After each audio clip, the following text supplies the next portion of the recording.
오늘은 제 아들이 이 자리에 없어서 오늘 다룰 주제가 상당히 조금 어려운 부분들이기 때문에 너무 마음이 편해요. 아마 아들이 있었으면 말씀을 나누기가 참 어려웠을 건데 오늘은 미성년자가 없기 때문에 제가 오늘은 쉽게 이 말씀을 더 효과적으로 전달할 수 있을 것 같습니다. 복음, 예수 그리스도를 믿으면 천국 가는 거예요. 예수님이 나를 위해 죽으시고 부활하셨다라고 하는 이 사실 하나만 믿으면 천국 갑니다. 여기에 자꾸 다른 걸 붙이면 안 돼요. 바울이 이렇게 복음을 전할 때에도 이 할레파 사람들, 예수님을 믿었지만 여전히 유대인의 전통을 따르고 할례를 주장해야 한다고 생각하는 사람들이 너무나 많았어요. 예수 믿으면 천국 가야 되는데 자기들도 지키지도 못하는 그 율법을 강조하니까 사람들이 너무나 곤욕스러웠고, 그리고 율법을 지킨다라고 하는 건 자기의 의를 드러내는 거예요. 착한 일 많이 하고 선한 일 많이 하고 절개 지키고 전통 지키고 율법 지키고, 그러면 자기의 행함이 드러나고 자기의 의가 드러나잖아요. 그러니까 열심히 예수를 한번 믿어보겠다라고 생각했던 사람들도 그 복음에 머물러 있는 것이 아니라 자꾸 율법주의로 빠져드는 거예요. 요즘에도 그런 분들이 있죠. 예수 믿으면 이 정도는 해야지. 아니요, 예수 믿으면 끝입니다, 여러분. 이게 왜 이렇게 중요한가 하냐면, 자꾸 오늘날도 예수님을 믿으면 이것도 해야 돼, 저것도 해야 돼, 자꾸 이렇게 주장하는 분들이 있는데 그렇지 않습니다. 복음은 뭐냐면 나를 위해 주님이 죽으시고 부활하셨습니다. 보고 그 사실 하나만 믿으면 되는 거예요. 여러분 확실히 믿습니까? 그런데 이 바울이 이런 말을 해요. 갈라디아서 2장 11절입니다. 갈라디아서 2장 11절. 2장 11절에서 14절까지 먼저 읽겠습니다. 게바가, 이 게바는 베드로를 얘기하는 겁니다. 베드로는 예수님의 수제자, 예수님을 직접 본 사람이에요. 게바가 안디옥에 이르렀을 때 책망받을 일이 있기로 내가 그를 대면하여 책망하였노라. 바울은 예수님을 본 적이 없어요. 바울은 다메섹 도상에서 예수님을 만났지만 실제로 살아있을 때 예수님을 대면한 적이 없어요. 예수님부터 직접 베드로처럼 배운 적도 없어요. 근데 감히 바울이 베드로를 책망합니다. 12절. 야고보에서 온 어떤 이들이 이르기 전에 게바가, 즉 베드로가 이방인과 함께 먹다가 그들이 오매 그가 할례자들을 두려워하여 떠나 물러가매 남은 유대인들도 그와 같이 외식함으로, 키워드예요, 외식함으로 바나바도 그들의 외식에 유혹되었느니라. 그러므로 나는 그들이 복음의 진리를 따라 바르게 행하지 아니함을 보고 모든 자 앞에서 게바에게 이르되 내가 유대인으로 이방인을 따르고 유대인답게 살지 아니하면서 어찌하여 억지로 이방인을 유대인답게 살게 하려느냐 하였노라. 베드로가 다른 이방인들하고 이렇게 식사를 하고 있는데 율법을 예수님을 여전히 믿지만 율법을 추종하고 예수님을 여전히 믿지만 할례 받아야 한다고 주장하는 사람들이 들어오자 베드로가 싹 피합니다. 그 말은 뭐예요? 타협하는 거예요. 할례 안 받아도 예수 믿으면 천국 갑니다. 할례 받았어도 예수 믿으면 천국. 다시 말하면 할례라고 하는 건 구원을 결정하지 않습니다, 여러분. 예수 믿으면 천국 가는데 자꾸 자기들도 지키지 못하는 그 율법을 이방인들에게 강조하기 때문에 바울이 참다 못해 베드로를 책망해버린 거예요. 그런데 바울이 이렇게 베드로를 책망한 사건을 편지에 쓸 수 있다라고 하는 건 베드로가 그 책망을 받아들였다라고 하는 걸 추측하게 되는 겁니다. 여러분, 그리스도 안에서 나이 어린 사람이 나이 많은 사람 책망했을 때, 또 반대일 경우에, 또 그리스도 안에서 부유한 사람이 혹은 가난한 사람이 서로를 책망했을 때, 그리스도 안에서 적게 배운 사람이 많이 배운 사람을 책망했을 때, 그리스도 안에서 한 6개월 예수 믿은 사람이 30년 믿은 사람을 책망했을 때, 혹 반대가 일어났을 때, 진리가 그 안에 있는 사람은 그게 무슨 말인지 알아들을 수 있다 이 말이에요. 그래서 베드로와 바울을 비교할 수 없어요. 지금 우리가 2000년이라는 역사가 흘렀기 때문에 바울이 기독교의 파운데이션을 준비했다는 걸 알기 때문에 우리는 수긍하지만 그 당시 바울이 베드로를 책망한다? 있을 수가 없는 거예요. 근데 베드로가 그걸 받아들입니다. 그러니까 책망하는 바울이 훌륭한 거예요? 받아들인 베드로가 그걸 훌륭한 거예요? 베드로가 훌륭한 거예요. 그래서 이 진리라고 하는 건 그 안에 예수의 영이 역동적으로 살아있기 때문에 나이를 초월해서 얼마만큼 예수를 믿었느냐, 얼마만큼 주님을 위해 헌신했느냐, 어떠한 교육, 어떤 배경을 갖고 있느냐, 경제적 능력을 갖고 있느냐, 이런 걸 다 초월해서 복음 말고 거기다 다른 걸 덧붙이는 건 저주받을지어다 라고 하는 이 바울의 선포에 아멘할 수 있다라고 한다면 우리 안에 진리가 거한다라고 보는 것입니다. 여러분들 정말 예수님만 믿으면 천국 가는 거 맞나요? 예수님이 우리를 위해 죽으시고 부활하신 그 사실을 확실히 믿습니까? 과거에 여러분들이 어떠한 삶을 살았다 할지라도, 여러분들 마음속에 무엇이 있다 할지라도 그 사실 하나만 붙들면 꼭 반드시 천국 갑니다. 그러니까 걱정하지 마세요. 내가 천국 갈까 지옥 갈까 걱정하지 마세요. 내가 예수님을 그리스도로 고백할 수 있다라고 한다면 여러분들은 안전합니다. 아무 걱정하실 필요가 없습니다. 15절에 이렇게 써 있습니다. 우리는 본래 유대인이요 이방 죄인이 아니로되 사람이 의롭게 되는 것은 율법의 행위로 말미암은 것이 아니요 오직 예수 그리스도를 믿음으로 말미암은 줄 알므로 우리도 그리스도 예수를 믿나니 이는 우리가 율법의 행위로서가 아니고 그리스도를 믿음으로써 의롭다함을 얻으려 함이라. 율법의 행위로서는 의롭다함을 얻을 육체가 없느니라. 율법을 지킬 수 있는 사람 아무도 없어요, 여러분. 우리가 도둑질 안 하고 사람 안 죽이고 이렇게 하는 건 사실은 하나님 무서워서가 아니라 그렇게 하면 다 교도소 가잖아요. 결국은 자기를 보호하기 위해서 그런 불법적인 행위를 안 하는 거예요.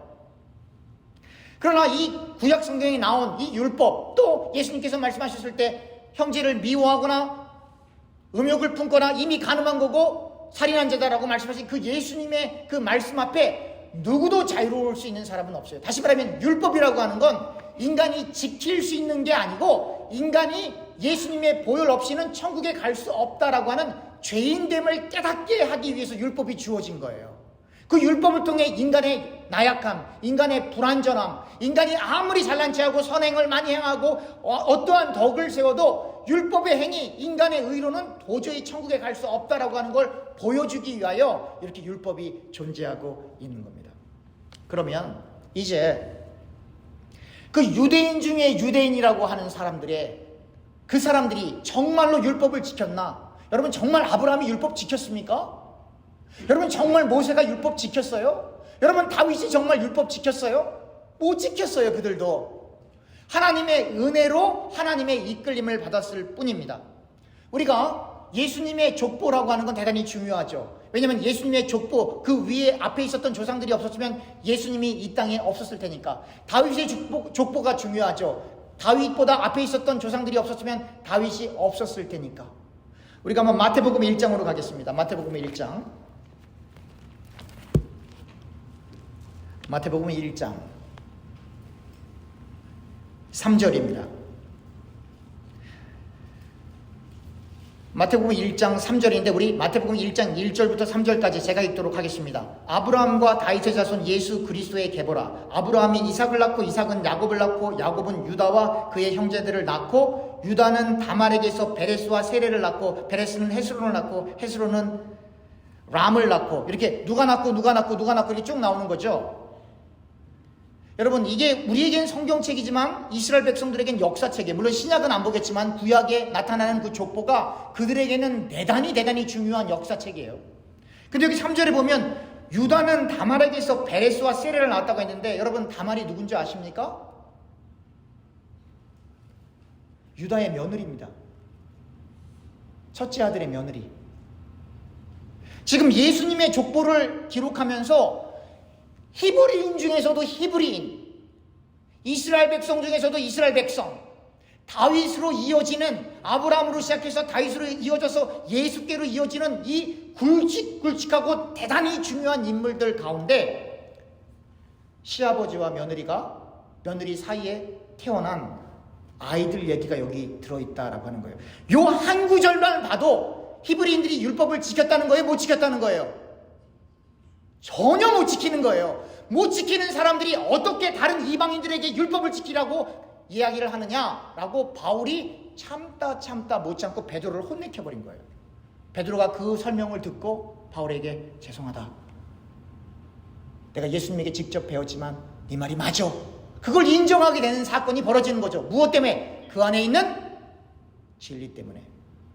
그럼 우리가 구약 성경으로 가서 도대체 무슨 일이 있었을까? 우리 창세기 38장으로 갑니다. 창세기 38장 7절을 읽기 전에 시간을 절약하기 위해서 이 유다가 아들 셋이가 있었어요. 첫째 아들이 엘, 둘째 아들이 오난, 셋째 아들이 셀라예요. 이 당시에는 큰 형이 만약에 일찍 죽으면 그 남동생 둘째가 큰 형수와, 그러니까 형수죠, 형의 부인과 동침을 해서 아이를 낳아야 했던 때예요. 그 이유가 있었어요. 여러분, 구약 성경에서 경건이라고 하는 건 뭐예요? 고아와 과부와 나그네를 돌보는 게 경건이에요. 왜 그랬냐? 그 당시에는 인권이라는 게 없었어요. 그 당시에는 일부 다체제였었어요. 그래서 돈이 많고 힘이 많은 사람들은 부인들이 많았고, 돈 없고 힘 없는 사람은 부인이 한 명도 없어요. 여러분들과 저는 정말 남자들 정말 감사해야 돼요. 일부 일처제라. 여러분들과 저는 일부 다쳐져 있으면 장가 못 갑니다. 여러분, 능력이 없어서. 여러분 정말로 감사하게 여기십니까? 감사하셔야 돼요. 이 당시에는 그런 사회가 아니었기 때문에 힘 있는 왕, 힘 있는 장군, 힘 있는 정치인들은 부인이 너무 많은데 힘없는 사람은 부인이 없어요. 그러니까 이 당시에 그러한 여자와 남자와의 관계성 속에서 살인도 많았고 간음도 많았고 도적질도 많았고 정말 힘든 시대였다고요.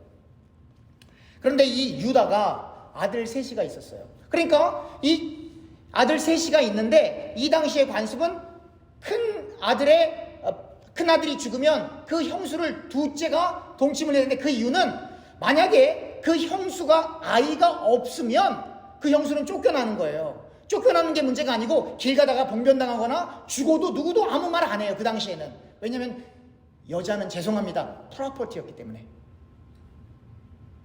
그렇기 때문에 어떻게 되냐면 둘째가 형을 대신해서 동침을 하고, 만약에 그 둘째가 죽었다 그럼 셋째가 형들을 대신해서 동침을 해서 아이를 출생시켜야 그 여자가 인간답게 살아갈 수 있었던 거예요. 또 하나, 구약시대에는 이 영적인 하나님 나라의 개념이 그렇게 확연하지 않을 때였어요.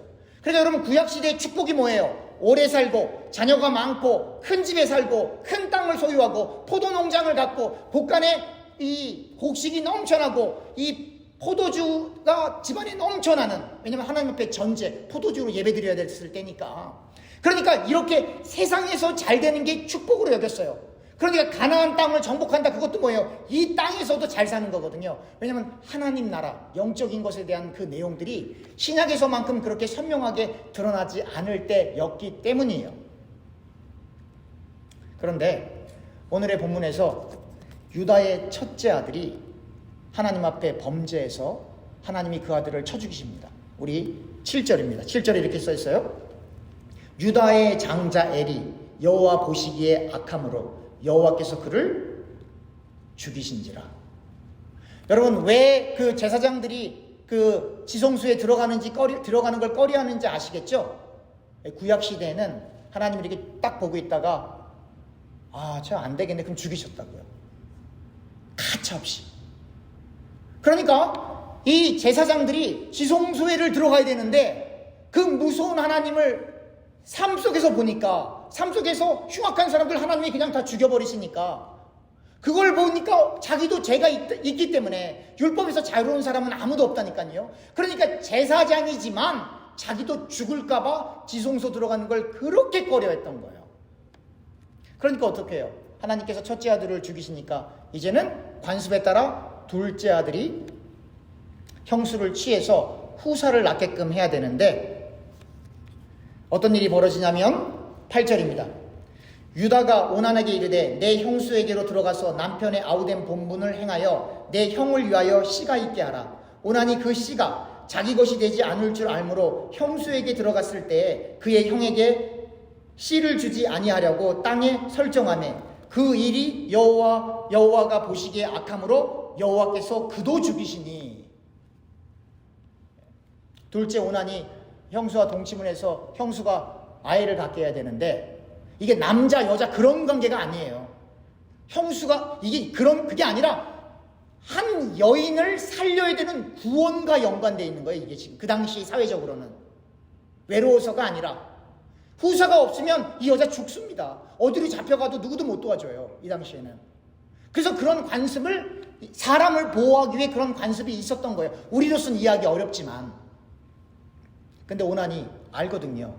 형수 애 생기면 아버지 재산 나눠줘야 된다는 걸 알거든요.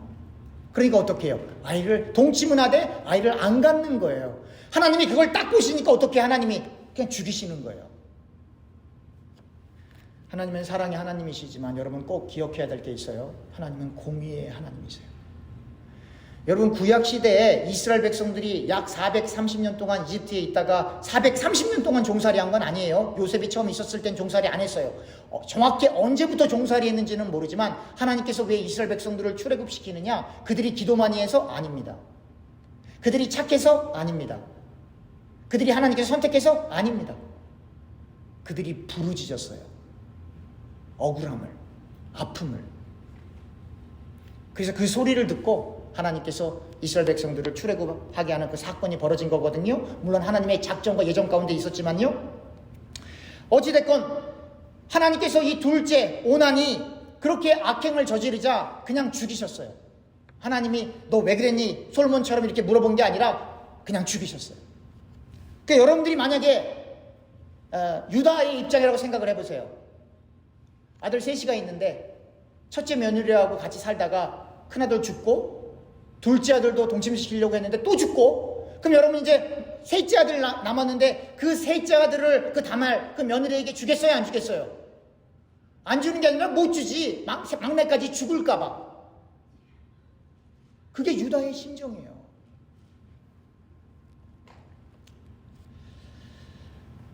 그런데 어떡합니까? 이 다말은 아이가 안 생기면 살 수가 없는데 어떡하겠습니까? 그래서 나머지 성경 구들은 쭉 읽어보세요. 집에 가셔서. 그래서 어느 날 유다가 다른 지역으로 가게 됩니다. 그 소식을 다말이 듣게 됩니다. 그리고는 그 며느라이가 창녀로 변장을 해요.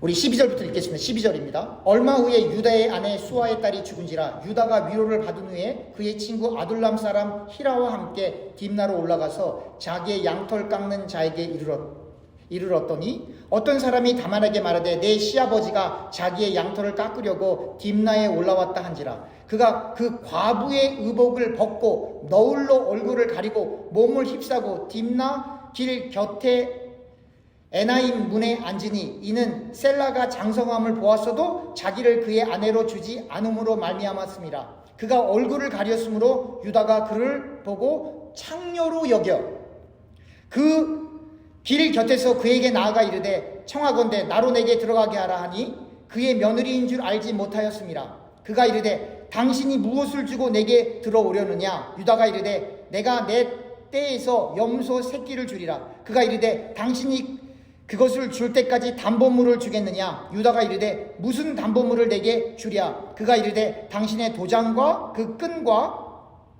당신의 손에 있는 지팡이로 하라. 유다가 그것을 그에게 주고 그에게 들어갔더니 그가 유다로 말미암아 임신하였더라.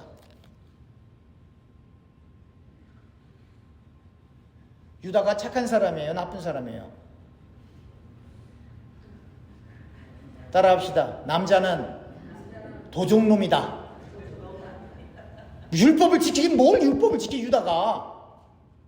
근데 유다는 율법에 있어서 중요한 사람이거든요.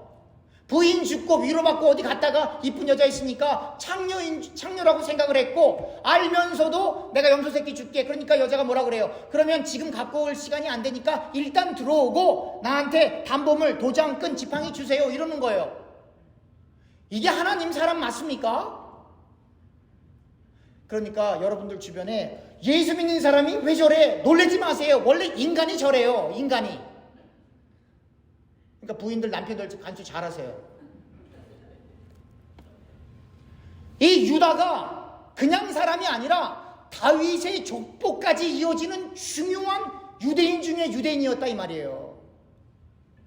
그리고 그 족보를 넘어서서 예수까지 이어지는 대단히 중요한 사람이었다 하는 거예요. 그러나 이렇게 율법을 어기면서까지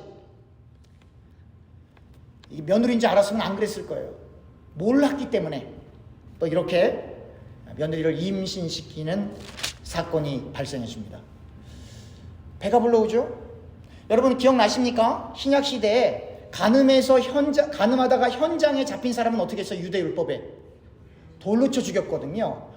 그래서 저는 늘 읽을 때, 아니 여자는 돌로 쳐 죽이면 그 남자는 왜 안 잡아와? 남자도 돌로 쳐 죽여야지.